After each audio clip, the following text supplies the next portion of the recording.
Hello and welcome back to another episode of the Elam Road podcast, where on tonight's show we're going to be going over the 3-1 home defeat against Man City on Monday night. Joining me for the full-time show is just Callum today. We've not got too many people available, but Callum has turned up as he does. Callum, mate, how are you? I'm all good. How you doing, mate? Are you all good? All good, mate. All good. Just before we get going, Good. guys, remember, if you haven't listened to the podcast before, please do share it around with your mates.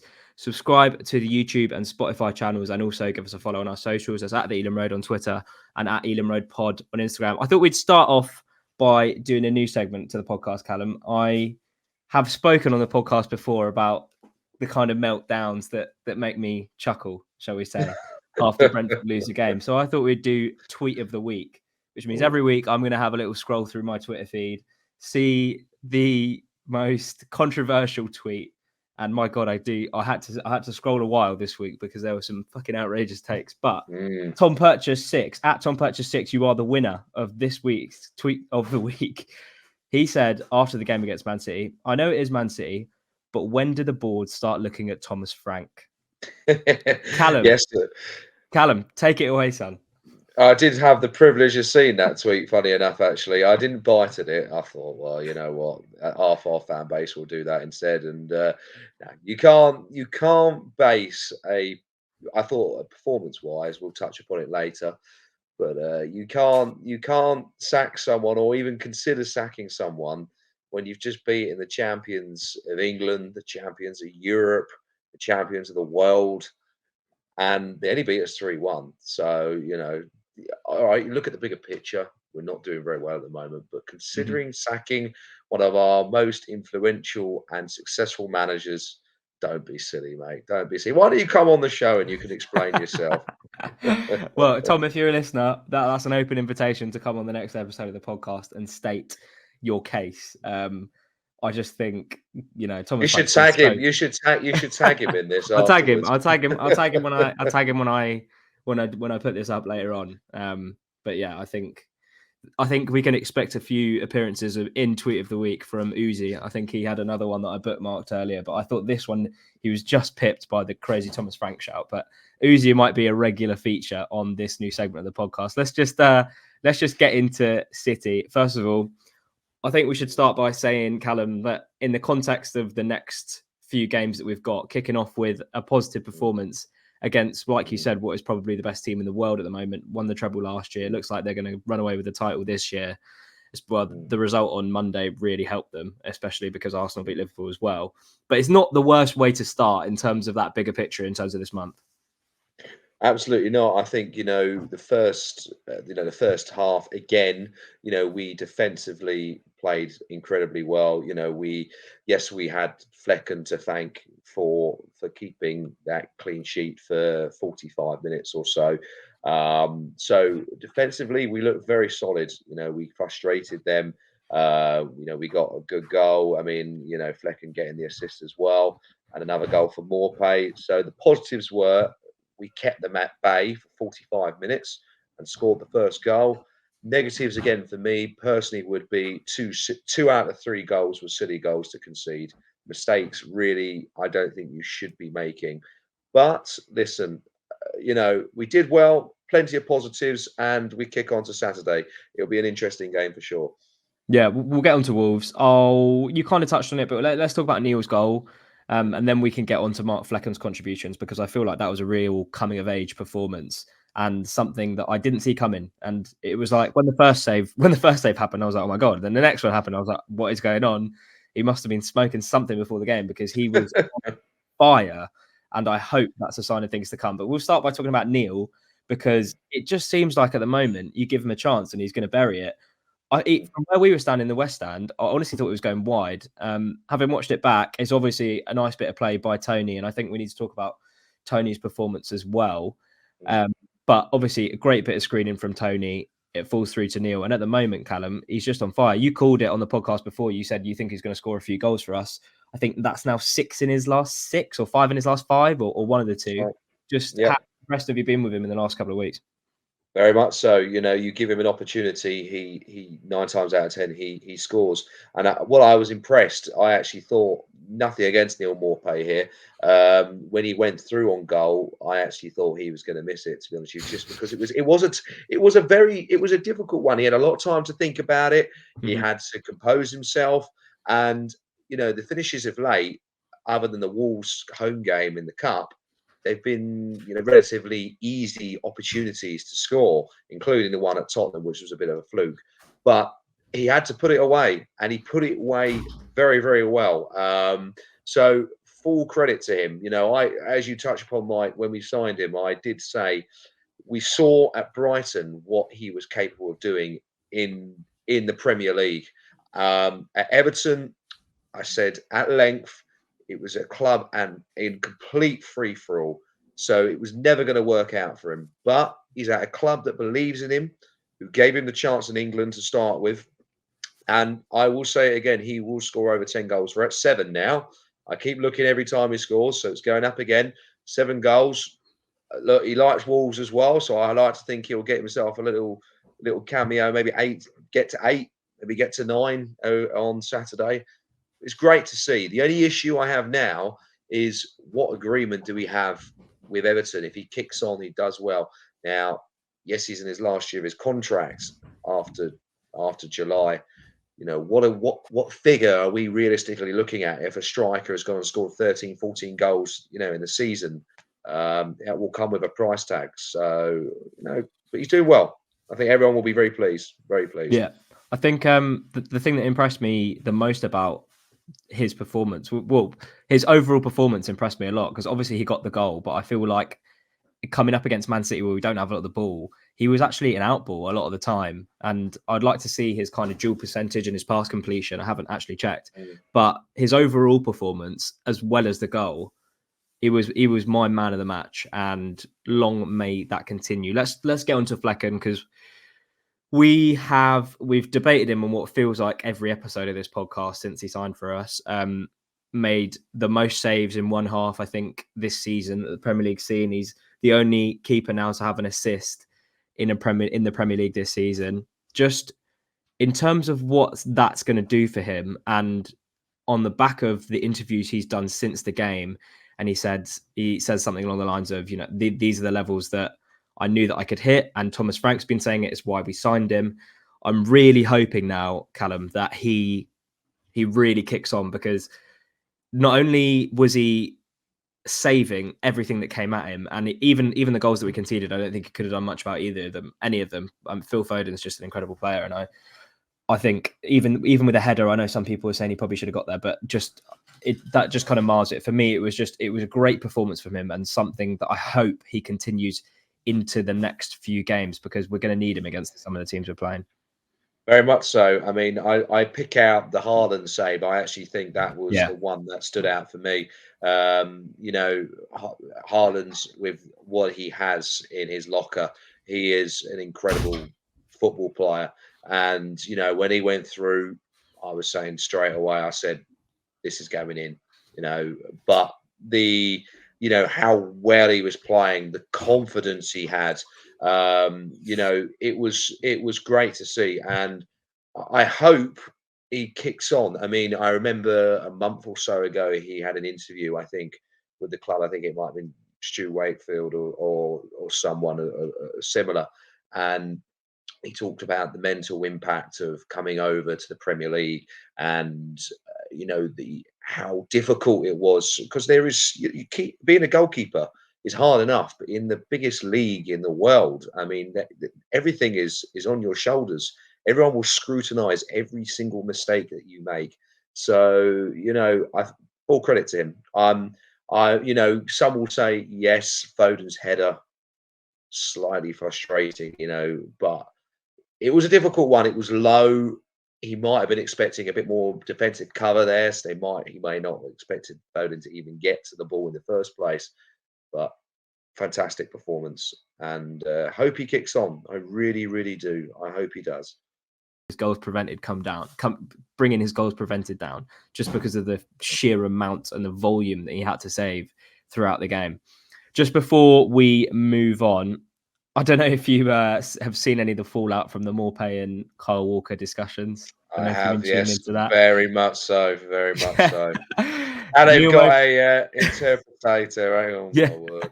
Goodness me. It's hilarious. We said it on the last episode that I don't want him to change. And I like that he's becoming this pantomime villain and he's getting under people's skins. I don't know if you saw it, but there was a have you seen the film In Bruges? I haven't. No, to be honest with you, Mike. No, I No, there's haven't. a clip from In Bruges where the main guy is talking to his boss, and he's just people will know if they've seen In Bruges, they'll know the scene that I'm talking about because someone on Twitter has duped over it, and it's like the conversation that's going on between Neil Maupay and Carl Walker, and I will somehow direct people to that when I post this online. But if you've seen In Bruges, you'll know the scene I'm talking about when he starts talking about his kids. It's absolutely hilarious. I thought I'd signpost that just for anyone that's seen In Bruges because they'll know the scene I'm talking about. Before we move on, I think the timing of the goal, Foden's equaliser, was really what killed us. Even though it did give me a little bit of hope that Foden scored the equaliser in stoppage time of first half, because I was thinking to myself, "Oh, this is exactly what happened at the Etihad when we stuffed them." But I feel like once they got that goal, it was going to be a long old second half. And it really was. Like for me, the first half was quite enjoyable because obviously we got the goal, and whenever Flecken made a save, it was like we got on another one. The save from Haaland's 1-on-1 was just like the noise that I heard from it. It's like we'd Incredible. scored. It was like we'd Yeah. scored the noise from the West Stand. But after that, the timing of the first goal, it was always going to be a difficult second half. Very much so. I mean, especially with the kind of caliber of players that City had to bring off the bench. You had even Jack Grealish who didn't even get off the bench on Monday night. So it was always going to be a very very difficult lead to keep against City. Frustrating in the fashion that we conceded it. I think, to be honest with you, as I touched upon earlier, I think we could have done better with the first goal. And then also the second goal as well with the marking. It was non-existent. I don't really know what went on, to be honest with you. But no, City are a team who are masters at breaking you down. They will always find a way 9 times out of 10. And they just know how to be patient. They've got that quality. Kevin De Bruyne, I mean, they set that was the obviously the assist merchant. He set up Foden as well for the lead for City. Um, Frustrating, but listen, we gave it a good crack. We move on, and I'm sure we'll do well on Saturday. I'm hopeful. I'm really hopeful. Yeah, let's talk about. I think we should mention the Norgard chance just before that though. Half time, nice to see a familiar face back at Brentford. Jota making an appearance. Just I don't know why he was there, but it was nice to see him again. I don't know if anyone's Very much so. well. I don't know if you're tapped into the story about his retirement from football and what he's doing now. He's got this $1 billion company. Well, the profits are set to reach $1 billion in 2024. He runs this like agricultural tech company Yes, I've that's seen, yeah, supposed to yeah. be super sustainable, and he's in collaboration with the Spanish government, and he's trying to sell it to America. Listen, I know that Matthew Benham is looking for people to invest in Brentford Football Club. Jota would be a fantastic investor, and I think everyone would welcome him with open arms. It would be amazing to see Jota back at the football club. And the thing with Jota, I know he's a fantastic servant to the football club, and he left and he came back, and there's all this kind of romance with it. But I think just that goal, that and the fact that we were showing it at halftime, and it's just iconic. That whole season where we got the playoffs, and he was kind of at the heart of that, and it was the reason that he got his move to a bigger club afterwards. But Callum Jota as a potential investor into Brentford, would you take it? Don't see a reason why not. I mean, the only thing I miss about him, Mike, is his long hair. I tell you, goodness me, he's a completely different man. He's got the beard still, but he's lost his long hair, which is a shame. But no, fantastic. Glad to see what he's done for himself off the field after leaving, us. Then went to Birmingham, and then on to Aston Villa. I think from there actually, or sort of similar kind of path. So he's done very well for himself. I wish him well. Great to see him back down, obviously at the club, and to receive his hat for the Lifeline hat. I think just to celebrate what certain players have done for the club. Um, I would like to see Diagraga down there next. I don't know if he's got one of those hats yet, but Get Diagraga down there. Then we Is got he the still ball on. playing, Dave? Dave was at I want to say he's Dave still was at playing. Morecambe. He was at Morecambe, and then I think he moved to somewhere else after that. But I know he's retired now. No, he has. He put a tweet out, I think, Okay, at the end of okay. last season. But he was at Morecambe. He was doing very, very well. But no, even bigger reason to get him down. Even bigger Exactly. reason. So Exactly. yeah, He's very probably pleased to see still him. putting a shift in our midfield, to be fair. Absolute baller. Honestly, 100%, 100%. Anyway, let's I think we should talk about the Christian Norgard chance in the second half. And to be fair, like the second half, I say that we were under the cosh, and we were under the cosh, but there were a couple of spells where we got at City in the high press, we nicked it off them, and there was a bit of pressure. We had a corner or two, and I was thinking, you know, if we get a goal back, we could, you know, mount something here. But I feel like the Norgard chance on first viewing from the West Stand, I was saying to the people around me, he's got to score. Having watched it back on Match of the Day, I feel like the angle is very tight for him to score, and it is a tremendous block from Ruben Diaz coming across. If he's going to score, he literally has to put it in the top of the left-hand corner, and there's no room for error. It was probably a chance that I'd rather see fall to Ivan Toney or Neil Maupay, but it was difficult. But just more broadly speaking, I was really impressed with our game plan. We set up in that low block, but we showed a lot of intent on the counter attack. We pressed them high up the pitch at times. And also we tried to play out the back quite fast. I feel like Thomas Frank, that was definitely an initiative. It's like, if you let this City team set, we're not going to be able to break them down because they've just got better players than us all over the pitch. And it was nice to see that even when we were 3-1 down, Flecken, whenever we gathered the ball from a City attack, he'd always feed Ben Mee and would always try to look to switch the play and build spaces and eliminate their press. It was, even though we lost 3-1, I couldn't think of a better way to lose 3-1 against the caliber of team that Manchester City are. Agreed. No, I think, you know, we've gone out there to play a certain type of football, and, you know, one that is, you know, really enjoyable to watch. And, you know, we did have glimpses. Yes, absolutely. Norgard, you know, difficult opportunity to make it 2-2. Obviously, there's a lot of pressure on him to take that chance. It looks easy as a supporter, but being on that pitch, I tell you, is a completely different ball game. I know that from just trying to kick a ball into the centre circle. So that was bad enough. No, listen, I thought we did very, very well. And, you know, I think if we had a couple more players in there, if we didn't have the African Cup of Nations, for example, you know, missing another couple more players from injury. Yeah, well, absolutely. Onyeka, listen, you remember Mike? He was part of that team who won 2-1 there last season. He was. So, I'll give him that. You know, I think if we had a full strength team, I think that would have been better. But I think players we had out of the pitch, we put a very good shift in. We had good set piece opportunities as well. We had a little 5 to 10 minute spell, I think, after Norgard's chance, where, you know, we had a good couple of opportunities from throw-ins, from corner set pieces. I must say, Reguilon had a very good game as well. Actually, we haven't touched upon that yet, but I think he did very, very well. Him and Kyle Walker had some good little contests down that side of the pitch, and Reguilon's quick. I mean, Walker, fair play to him. I know, you know, he's come out and said a few stuff about Maupay, but he had a good little battle with Reguilon. So Reguilon, he was my man of the match, but obviously Flecken got it. But no, it was good all round. Really impressed. Really impressed. I think with Reguilon, you can see the quality that he has. He was like his calmness on the ball, the way he would sometimes drift past either, whether it be Walker or Silva on the left-hand side, where he would dummy the pass and go inside and then feed someone in the middle.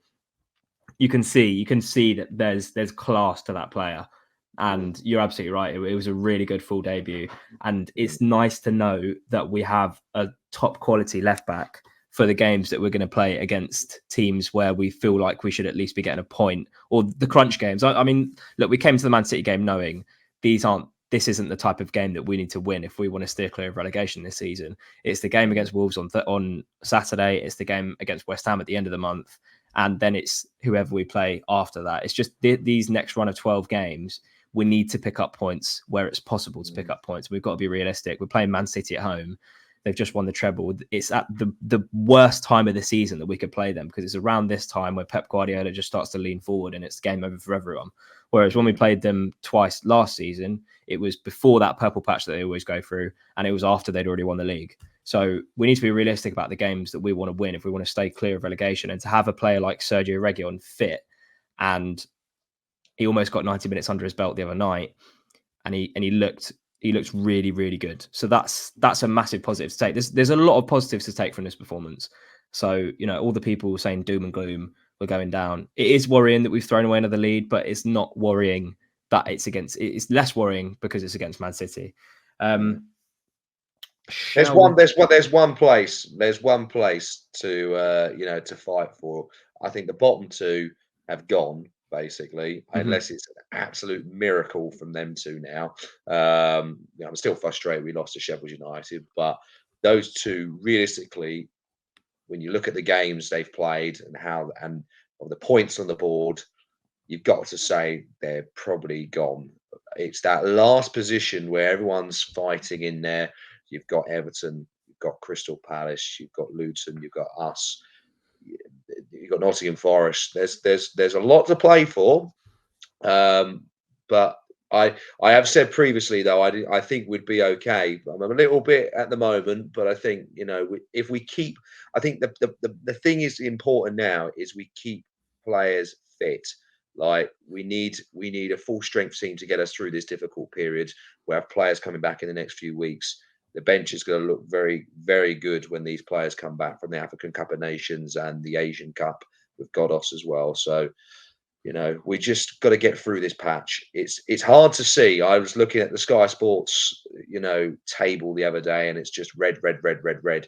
For loss, loss, loss, loss, loss, and it's frustrating. We haven't had this for a long, long time supporting Brentford, so it's we just got to get through this, get a couple of wins on the bounce.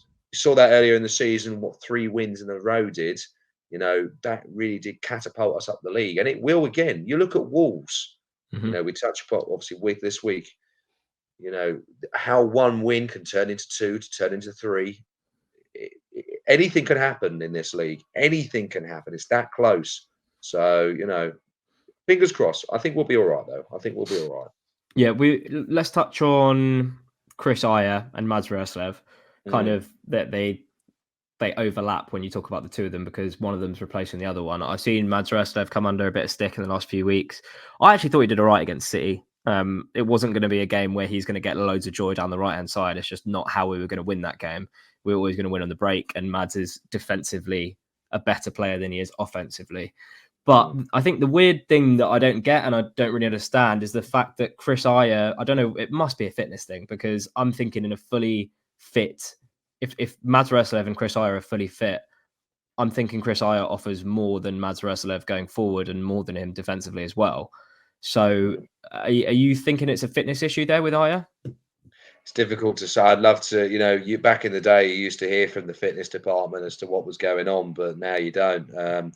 I suspect it probably is. It's you've got to remember these players have had a lot over the last 18 months or so with the amount of games being played with the World Cup. Obviously, you didn't go to the World Cup, but you get the gist. Obviously, a big pre-season as well. So there's been a lot on the players. So yes, I reckon there is some kind of niggling injury there. The medical team have had to advise Frank on how to play Christopher Ayer. Would I say he should have started against City? Absolutely. I think Roerslev had come under a really barren spell. I love him. I think he's done a lot for the club. I said this last week, but I think when a player is that low in confidence, I think sometimes taking them away from the situation will do them good. And I think that is what we should have done against City. He played well, but if you look at Chris Ayer, I think he's going forward. He's fantastic. He's got a bit of pace. He's got height on him as well, which I think would have been brilliant against City because we've seen that they at set pieces. When we went there last year in particular, they're not particularly very good at dealing with set pieces, and having that extra player with that extra bit of height on there could have really helped us.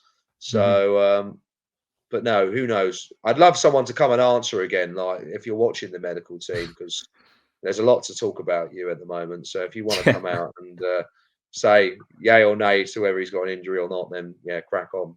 Yeah, I think we will talk about the medical team because there was news today about JDS that I think people caught wind of a couple of days ago as to why he wasn't in the squad for Man City. But before that, let's talk about relegation in general. I'm gonna throw you a little extract from an Athletic piece that I read the other day. In their first two Premier League seasons, Brentford led in 39 games, of which we won 28, we draw 10, and we lost once. This season, we've dropped 26 points from winning positions, the most in the league, and more than their first two Premier League seasons combined. And I want to talk about this in terms of the bigger picture, because, like I just said, I feel like the result yesterday, going 1-0 up against Man City, like it may as well still be 0-0 because they've just got so much firepower. They're going to undo you eventually. It's just a case of when. But I mean, 26 points from winning positions. And I'm talking about games like Forest when they were down to 10. I'm talking about games like Man United when we were 1-0 up in the 91st minute or whenever it was. It is worrying. And the game against Spurs, recency bias, but the game against Spurs, it is worrying that this team has the propensity to sometimes just switch off. And when they do switch off, it's not just like switch off and then on again. It's like switch off and we're fucking dead for the next 10 minutes because we're going to get absolutely battered. That is something worrying. And that's something that obviously would be helped by injured players coming back. I said it so many times, but Rico Henry is just such a big, huge miss for us in terms of his defensive capabilities, as is Aaron Hickey. We don't really have an injury update on him either. But just in terms of, I'm trying to think in my head whether if we had Rico Henry and Aaron Hickey back fit, the games against Spurs, for example, or the game against the one I just mentioned when they were down to 10. Which one did I just say? Completely forgot. Well, when we were down to 10, when they were down. Forest. Forest, right. It's a good thing that one of us is switched on. Like those ones, I'm thinking to myself, if we have a fully fit back line, are those the games that we're seeing out, and are those the games that we're taking 3 points from? Because, I mean, if you look at those kind of games, you're talking about 9, 12, maybe 15 points, or even we'd hang on to draws and we'd have another 5 points. And it's just like, it's like you said, our position in the table would catapult right up, and we wouldn't be talking about relegation. We'd be talking about, right, when we get these players back, we're actually starting to looking up the table instead of right now where we're looking at the players gone and we're saying, Jesus, we're getting desperately close to a relegation fight here, and the fixtures aren't easing up, and the injury list is getting worse. So just talk to me in terms of the run-in for the rest of February, in terms of those statistics, which are pretty grim. I don't really want to repeat them, but 26 points lost from winning positions this season. It is worrying. Too many. It is too many. I said that the other day. I mean, of course, yes, Man City again, yeah, quality, but it does go into that category again of drop points. It is really concerning, and you look at it and you say, you know, what has gone wrong? Now you could look at injuries, absolutely. When we were blessed to have a fully strengthened, team as we did, with Rico Henry there. We had the capability of having Aaron Hickey at right back as well, because he was capable of doing that. So certainly that's one aspect of looking at it. What I also look at is, someone touched upon this earlier in the season, and I'm actually tending to agree with it now, is actually the impact of having someone with that captain experience of Pontus Jansson, and whether he was playing or whether he was in the background, giving his feedback to the centre backs, to the full backs, wherever on the pitch, having someone there with that kind of drive and enthusiasm.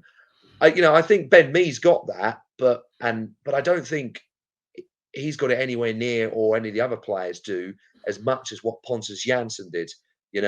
I think he really did offer something both on and off the pitch for Brentford, and I still wonder why we got rid of him. To be honest with you, I think that back line we offered so much last season. Something's gone horribly wrong this season, and it is hard to pinpoint what it is: injuries, or whether losing Pontus Jansson. Who knows? I don't know. But I mean, what do you think, Mike? I'll put this back onto you. Do you think Pontus Jansson, if he was still around the club, would he make that back line any better, do you think? And do you think we would concede as many goals as what we're doing at the moment, and dropping as many points? It's a difficult one because I think we kind of all agreed last season that of the centre backs we had available when they were fit, Pontus Jansson was probably at the bottom of the pecking order. Mm, But like you say, it's those intangibles that you can't really measure in terms of his leadership and mm, the way he drives players on. You could argue that Tony has the same kind of mm, characteristics to his game, but it's difficult to help the players defensively when you're not a centre half, whereas mm, Pontus Jansson was. But I feel like the broader issue is that we don't know how to deal with momentum. I remember when we came up in the first season and in the second season, the stats speak for themselves. We go 1-0 up in a game, and it would be like, well, we're not going to lose because mm, we didn't we go on some mental run of when we scored first in something like 20 games, mm. we hadn't dropped or we'd not gone on to lose the game, and it Yeah. was it was a record for us at the time.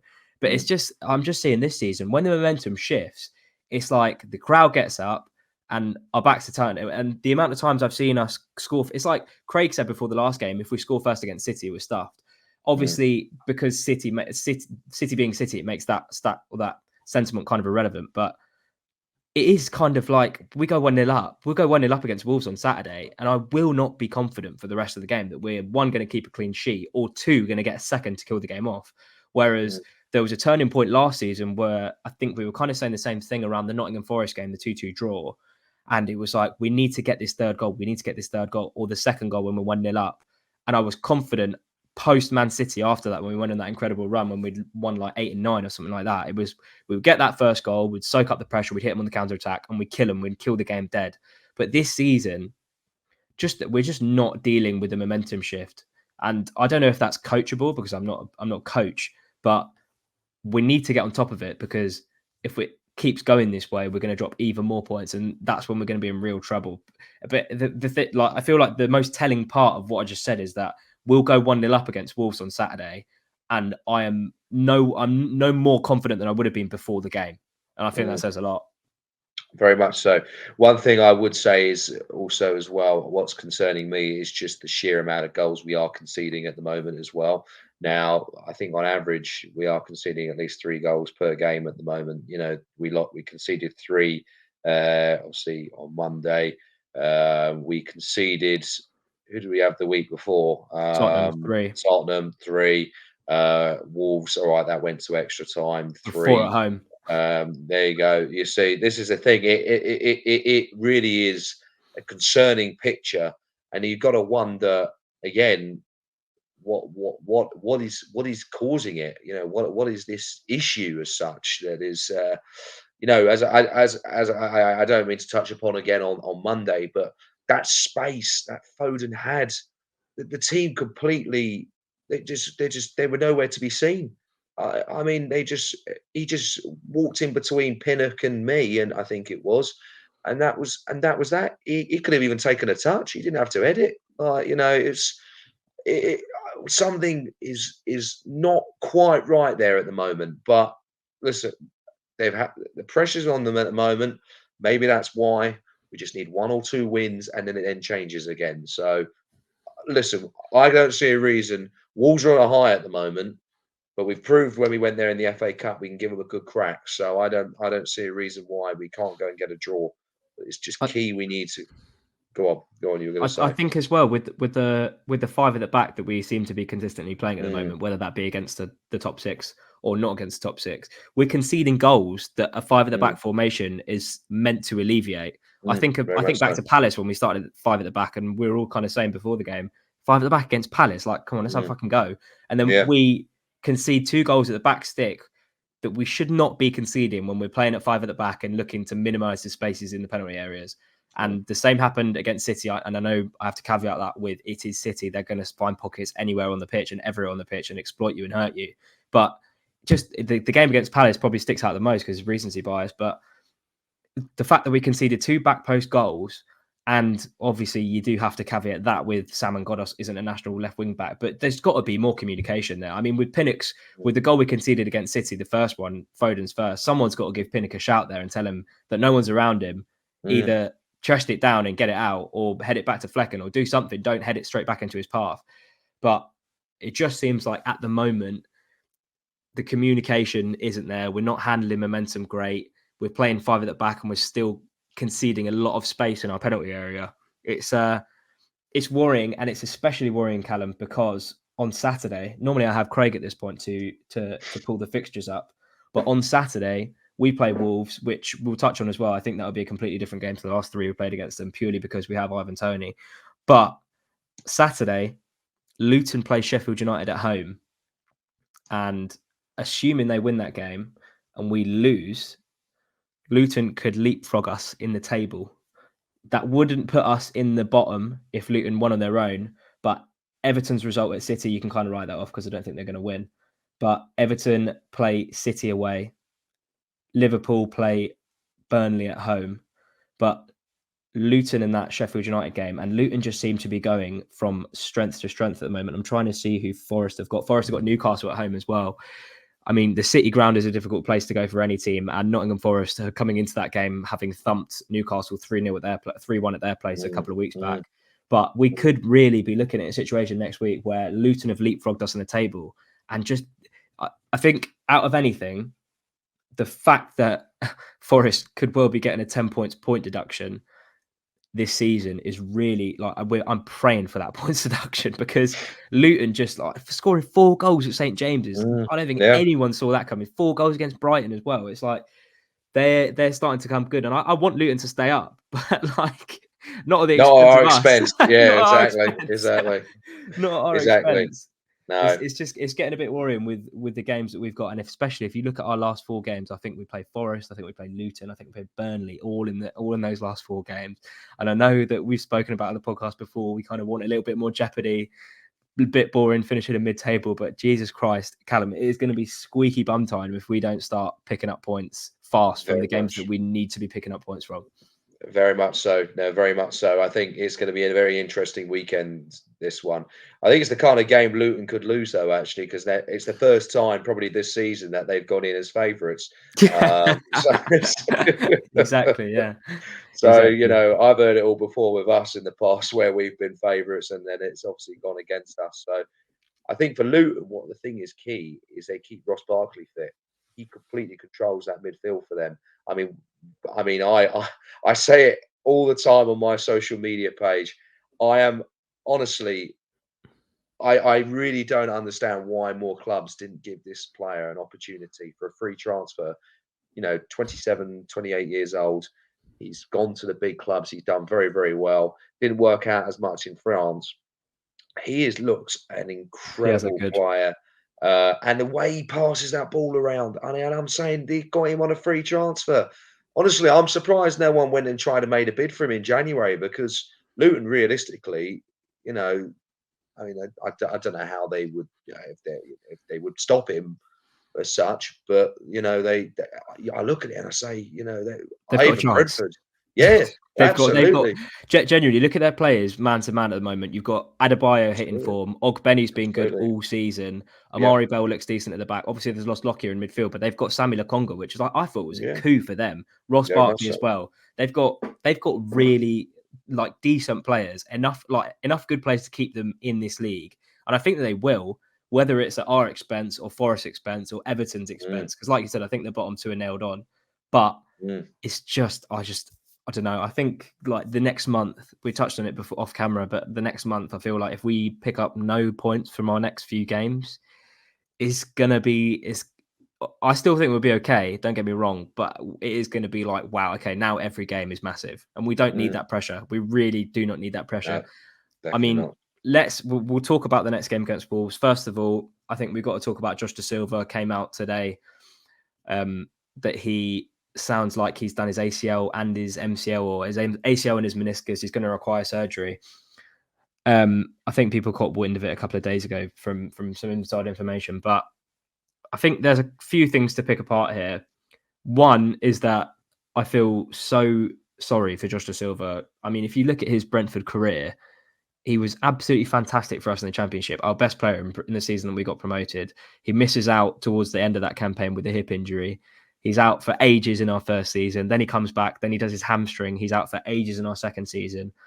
Now he comes back, has a good couple of performances against Wolves, and then goes and does his ACL in training. It's just, And the reason I It's the said luck of the draw. Yeah, it's the luck of the draw, and the frustrating thing with that, having done my ACL personally, and you look at Rico Henry, that you're looking at 10 to 12 months. Mhm. You won't see him back till this time next season, unfortunately. Especially if he's done his meniscus as well. That's not good.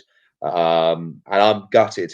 I'm really, really gutted. I look back at that Wolves game in the FA Cup, and I just saw a player how I'd missed, how seeing him, and Tottenham. running, and Tottenham, and and to do it in training as well. I mean, that just sums up the luck of the player, and I really hope this message gets across to him in some kind of fashion. But look, Josh, we're all with you, mate. Honestly, you've been through a lot with all these injuries that you've had over the last year or so, or even in your career at Brentford, he's had a fair few of them. So, we wish him well. He's got a few weeks now, I believe, that from what I was reading before he has his surgery, and then the recovery starts from there. But, I mean, the chances of that, being back for a month and then having another huge injury like that, I mean, that is just, it's so frustrating. It just sums up our season up to this point, to be honest with Yeah. you. Yeah, It it's really like does. I've been saying on some of the podcasts that I've been doing for opposition clubs, it's like, we started all right without Tony, then the injuries started coming in and the form dipped, and then more injuries started coming in, and now it's looking like the injuries just aren't stopping, which isn't good considering we're still waiting for players like Brian Mbumo to come back. I think his is quite close, to be fair. But Kevin Schade, we don't have a timescale on that. Aaron Hickey, we don't have a timescale on that. But it's like once they come back now, I kind of almost don't want them to play if we know that we're going to be safe, because just what's the point in risking it? We're not going to push any higher Mm. up the table. Let's just secure our status for this season.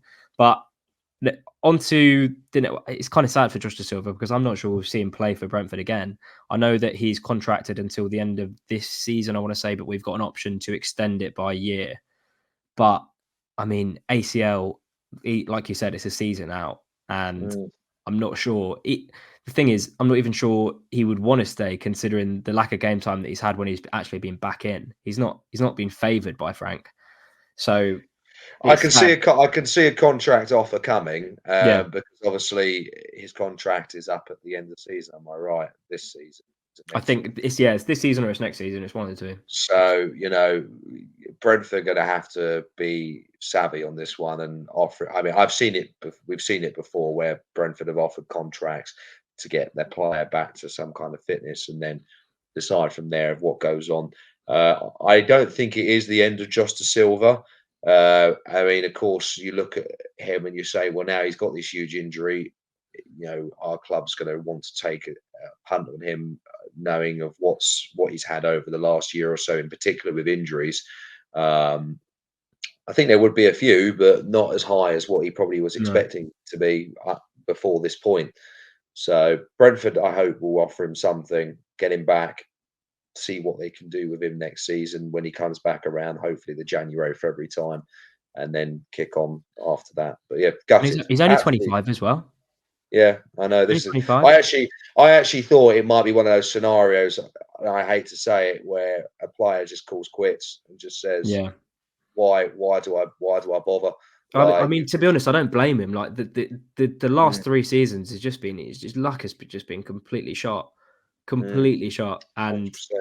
I mean, I think it's a good point that you raised, that maybe there won't be that many takers. So maybe the club show faith in him and they offer him a new contract when he gets back. But it's just like, if he gets another one, then Mm, it's might be just time to call it quits, because we've seen it with some players. They're just injury prone. They have to end their careers early. mm, But mm, it's just such a shame with JDS, because we're on the podcast massive admirers of him, always have been. I feel like that season in the Championship, he was our best player, and it's mm, just a shame that he hasn't been able to kind of showcase that ability in the Premier League with Brentford. But Josh, mm. mate, we're all with you if you're listening, and we wish you a Yeah, speedy that's recovery. Let's just before we get onto some Wolves chat, I feel like we should talk about Phil Giles.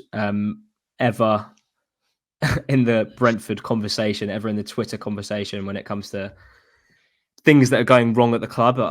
People seem to think it's all Giles' fault. One thing I will say is that Fabrizio Romano tweeted out this evening that Antonio Nusa, the player that we had been courting this window, um, looks to Well, he's gone back to Club Bruges, and they said that he's 100% medically fit. And I believe that the reason we didn't sign him was there was some problems with his knees or something like that.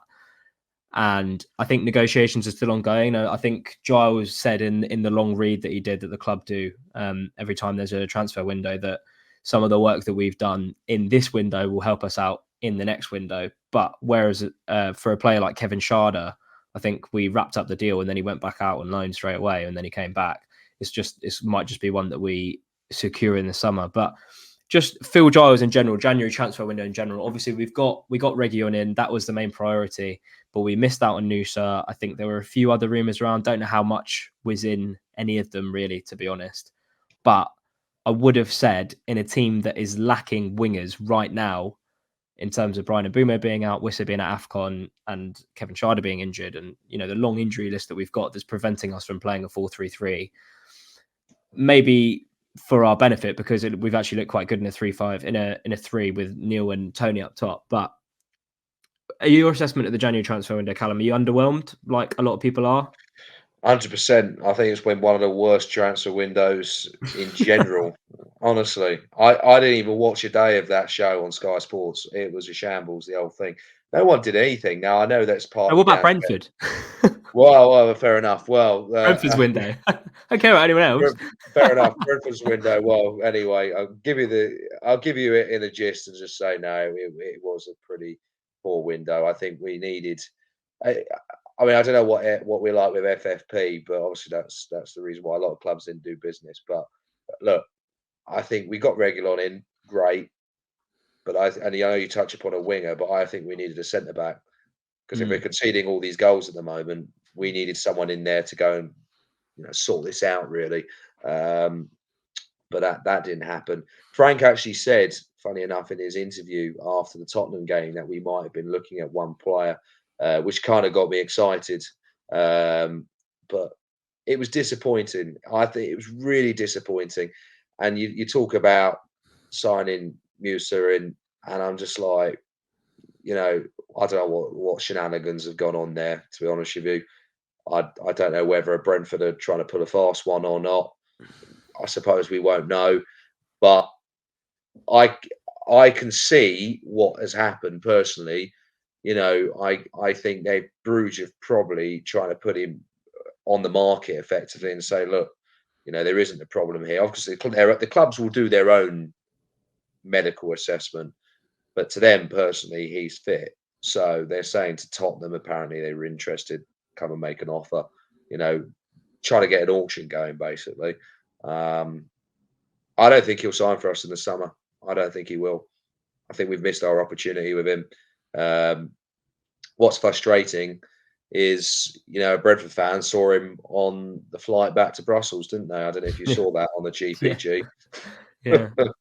Yeah. And he was And fit for that. He was in the squad for Bruges' next game. yeah, that's right. That's right. It's frustrating, and he wanted to sign. He wanted to know all about the club, everything like that. Something obviously we won't know all the transfer dealings of what's gone on behind the scenes, but something's gone wrong there. And I think there's more to the in. There's more. It could have been a pre-existing injury. We could say that, and it's shown up in a scan or something like that. And maybe Brentford are being overcautious and trying to get a bit of money knocked off because of it. But I must say, if it is down to business and they're just trying to cut back, I don't agree with that because you've got an 18-year-old player there who's done very well for Bruges. He's kicked on into their first team. Yes, he's not scored much, but you've got to My pay only for that. worry is that he's gonna play well for the rest of the season. He's gonna get Mm, more quarters looking at him, and of the quarters that were already looking at him, Spurs were among them, Chelsea were among them, a lot of big names. And yes, he might have chosen Brentford because he wants first team football, but there does come a point where it's like you go to a place like Tottenham where they'll offer you first team football and they'll also triple your club wages. It kind of makes it a no brainer. no, very So much so. if we do miss out on Nusa, I think there'll be a meltdown and another tweet for my tweet of the week. So Yeah, maybe absolutely. every cloud.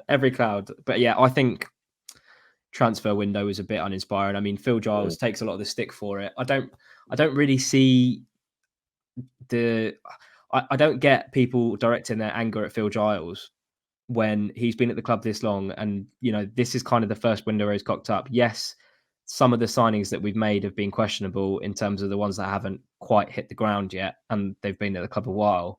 Looking at people like Damsgaard, probably not Kino Spotter because I still think there's a good player in there, and I is one of our better players. And he's hit more than he's missed for sure. But people go after him and they blame him for Brentford's shit form this season. It's like, and Frank, even the tweet this week is the thing is with this season, you cannot, and it's not an excuse. It's not an excuse. You cannot underestimate the impact of the injuries that are unforeseen and that you cannot control. Maybe they can control it.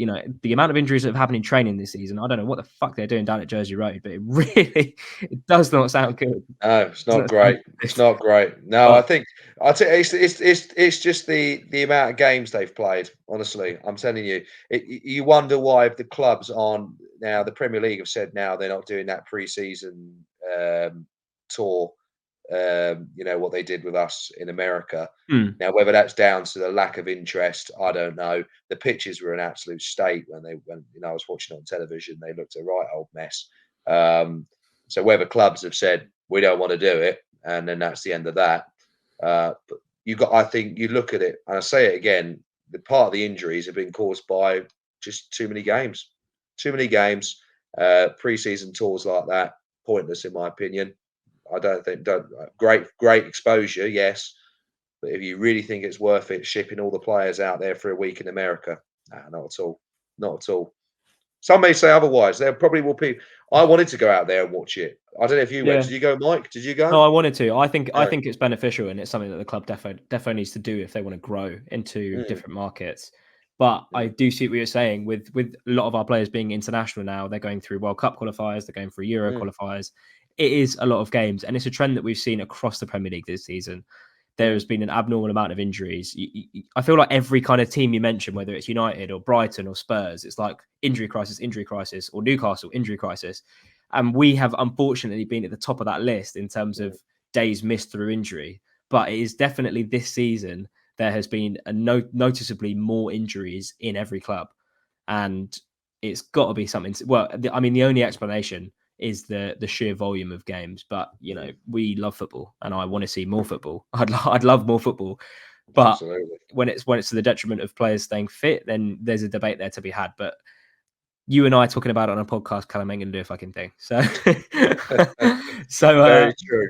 We'll move on to Wolves. How are we feeling ahead of the Wolves game? I mentioned earlier that I think it's going to be a completely different game to the 3 that we've played them over the last couple of months. I can't believe we've played them 3 times in such a short space of time. But I feel like it's going to be a different game. The fact that we've got Tony, I feel like even in the FA Cup game, the replay, it was a much closer game than we were better in the FA Cup replay than we were against them when they had 10 men. And obviously, it wasn't hard to be better than that when we played them at our place in the league when we got spanked 4-1. But I say that I'm confident, but I'm going to be the most confident going into this game than any other game this month, maybe apart from West Ham. But I just feel like it would be very Brentford to go there and put a shift in. And I feel like a point would be a very, very valuable point against one of what is one of the form teams in the division. Obviously, they're coming into the game off the back of a big result against, I don't know how big you can say it is really to go and stuff Chelsea these days, but they've done it. We've done it recently, and they've done it now. And they have had some good results recently. They have. Obviously, they're on the unlucky side of a 4-3 loss against United, but in terms of the games that they've played this season, in the last few games, I think they've won 4 out of their last 5 or something similar to that. How are you feeling ahead of it? I think it'll be an entertaining game. I think this Wolves team is playing football like they haven't played for a very, very long time, and I think they are thriving under a ever promising manager with Gary O'Neill. I think he's a fantastic manager. What he's done for Bournemouth and what he's now doing in particular at Wolves. I actually think they probably will get in the top 7. I think they're on such a form at the moment. And the players they've got in there are really, really good quality. So I think there's going to be some goals. I don't know what the score will be, but I think I would take a draw. Yeah, But really, I would 100%. take a draw 100%. Technically, we've done it once this season by going there and drawing in the FA Cup. So obviously, and then losing in extra time. But let's get a draw, and we can build on that going forward. I don't want to lose badly. I really don't want to lose badly, because if you do that, then you're then looking into the next game and saying, "Blimey, how many we're going to concede?"